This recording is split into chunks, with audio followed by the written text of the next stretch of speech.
I am excited to join you today to talk about our third Wheels Sustainability Benchmark. So today, this morning, we're going to cover just a little bit of background about the survey.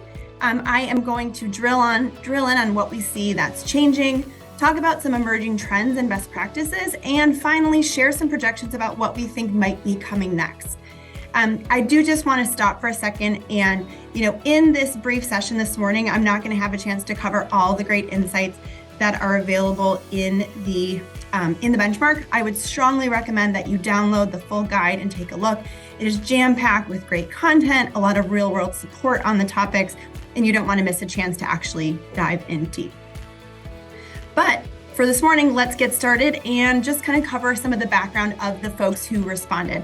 I do want to take a second to thank all of our lovely customers who did take time to respond.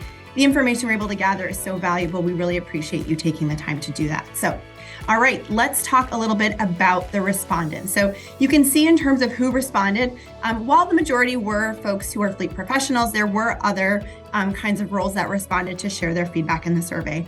A great mix of industries. Really excited to see kind of the mix of viewpoints, and it really helps us understand how different industries might be approaching this journey on sustainability.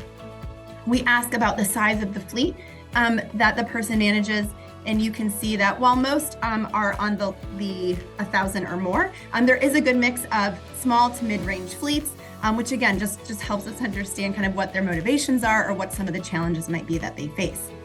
And then lastly, we ask about the location of their headquarters. Now, why is this important?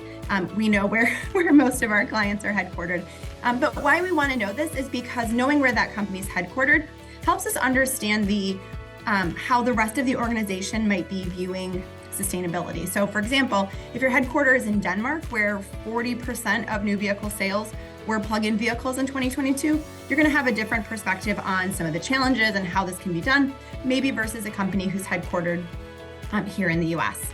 All right, so now that we know who has responded to this survey, what we also wanted to understand was kind of, do you have a goal? What is that goal? What's driving you forward?